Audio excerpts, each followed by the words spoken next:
Hey guys, Robbie here from Absolute Body Systems. Today's topic is on asthma. Quite a controversial subject, and it's an area that a lot of people struggle with, whether it's a mild form or a more extreme form. So let's break it down, let's understand what it is. Asthma is basically a muscle control problem. It is not a lung problem. I know what you're thinking. You think, well, if I can't breathe, of course it's a lung problem. It has to do with the lungs, but it is not a lung problem. It's to do with the smooth muscle control. So when the muscle control, you have a muscle control problem. What happens is you get spasms of the bronchus, and you get inflammation within these air passages, and which are the bronchioles, and the bronchus and then the bronchioles, and these then move down into something called alveoli or alveoli, however you prefer to say it. And these are little tiny air sacs within the lungs. And what happens for these little air sacs to function properly? There's something called surfactant that is released. And it's like the synovial fluid that's released in your major joints. It acts as a lubricant, a bit like the oil for the pistons of a car. And it's like WD-40 if you like. It opens and closes the alveoli, the little air sacs, and it lubricates them, so it allows you to breathe easier. Now, something that's super common with asthmatics is they do not drink enough water. I'm not saying it's everybody, but a lot of asthmatics do not drink enough water.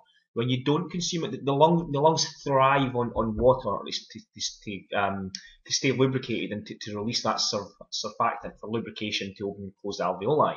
If you don't drink enough water, then you form more mucus, and there's actually up to 10 times more mucus in the lung of an asthmatic person than what there is of somebody who does not have asthma. And at the very start here, you'd notice that I said that asthma was not a lung problem, and the reason I said that was because this. You take the lung of a healthy person, and you take the lung of somebody who's not got asthma, and you take the lung of somebody who has got asthma, there is no anatomical difference between those two lungs. None whatsoever. The problem is with the smooth muscle that makes it function and surrounds it. So, the anatomical aspects behind the lung. A lung always wants to collapse, and the rib cage or the diaphragm always wants to expand. And something that you need to bear in mind, and this will help you keep in your journey to being an asthmatic. C3, C4, and C5, which are the upper part of the vertebral column in your neck.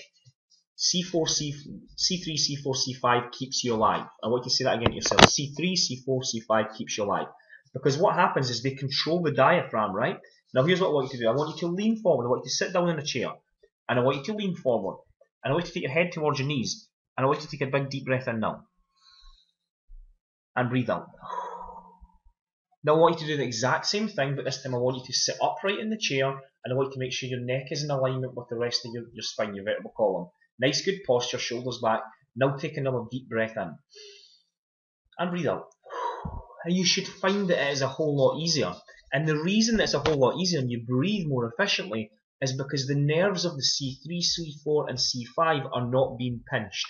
If the nerves of C4, C4, C5 are being pinched, then you can see that this controls the nerves of the diaphragm, then it prevents the air sacs, the alveoli opening and closing, the surfactant releasing that we just spoke about.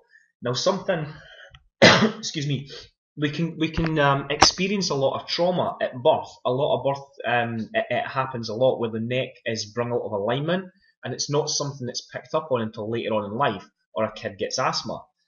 In fact, C-sections have put 4 times more pressure on the neck, and there's some hospitals that are actually promoting up to like 50% of their births are C-section. I don't really know if that's anything to brag about, in all fairness.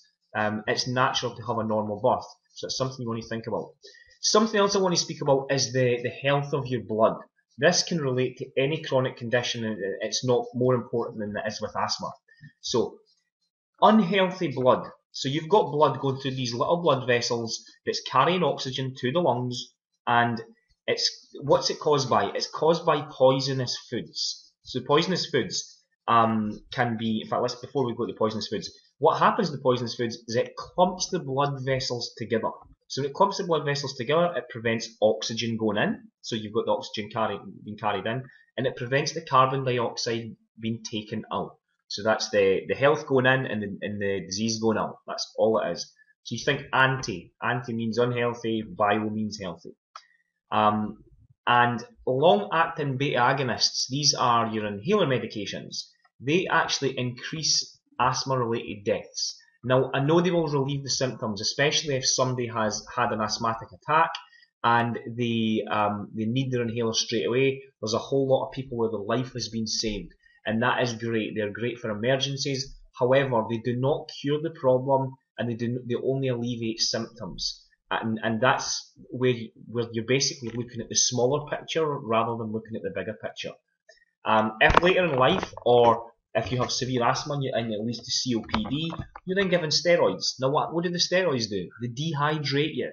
When steroids dehydrate you, you form more mucus. This is what we were speaking about earlier on. It's really, really simple, straightforward stuff. So if we go back to the poisonous foods. So, poisonous foods. Something that we're told that we should eat a lot of is grains, because they're healthy, right? Well, what about the gluten that's in grains? The gluten causes the blood vessels to glue together. And I'm actually just going to type that in there. To glue together. Oh, I've already put it in. So I'm deleting it, I've already put it in. There you go. Gluten glues the blood vessels together. So, in terms of foods, you want to think of things like anything that's orange or yellow based fruit and vegetables, because they contain a lovely vitamin called vitamin A. And vitamin A is the #1 vitamin that's needed for the lungs, where they use it to breathe in and out through these little alveoli sacs. And something that's good that you can actually bring into your lifestyle as well is a chiropractor. A chiropractor can readjust your neck, and that's your C3, C4 and C5 that we spoke about earlier on. That helps your diaphragm move up and down. So why is asthma on the rise? Why do we have more of it happening? Well, it's really simple. Vaccinations, pollution, diet and deficiency and toxicity. All these things. So this is a deficiency in the foods and vitamins and minerals that you're meant to eat, and a toxicity in chemical, emotional and physical stress.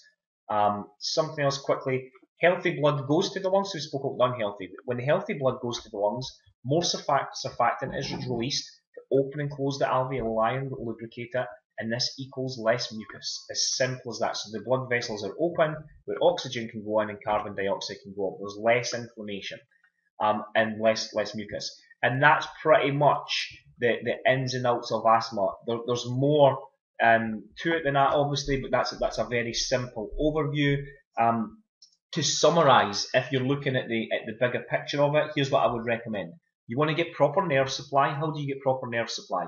You want to visit a chiropractor, and you want them to readjust and ask them about your tell them that you have asthma, and you want to align your C3, C4 and C5 so that your diaphragm is moving properly. And that way you don't need to mention the surfactant and everything else. If you don't understand it, that's okay. You can just explain that you have asthma, and you've heard that it can be linked to the positioning of the C3, C4 and C5. Something else that you want to do is you want to exercise more, obviously within reason, because you'll struggle with high cardio stuff. But this is going to help the lungs expand, so getting oxygen in and getting carbon dioxide out. Your nutrition needs to be spot on, and it needs to be spot on because you need to be giving the lungs healthy blood, not acidic blood. Every time you eat junk food and you take antibiotics and steroids and anything else, then you're contributing to acidic blood. This is what the lungs do not want. And you need rest and recuperation. Now, a little exercise that you can try as well, and excuse me, this is a really good exercise that you can try, and it's good for the lungs. It can take you weeks, months, years to master this. Basically, what I want you to do, I want you to breathe in. You don't have to do this just now. You can write this down if you want, or rewind the video back. I want you to breathe in for 8 seconds. So when you inhale in for 8 seconds, as hard as you can, I want you to hold it, and you're going to hold it for 10 seconds. After you've held it for 10 seconds, you're going to exhale for 16 seconds. And you're going to do that for up to 30 minutes per day. And the reason you're going to do that is because the lungs are very much like any other muscle or organ within the body where they function, and they need to be strengthened.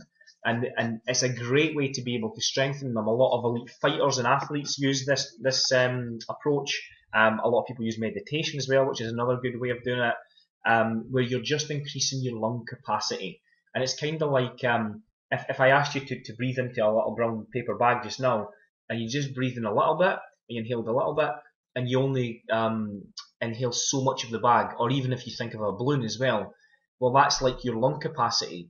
Whereas if you put more oxygen in as much as you can, and you blow that bag or that balloon up a whole lot more, like double, triple, quadruple the amount of volume, and then when the carbon dioxide comes back out, well, you're going to be working the lungs harder, you're going to be working that bag, that balloon harder. So it makes sense for it to get stronger and it will expand.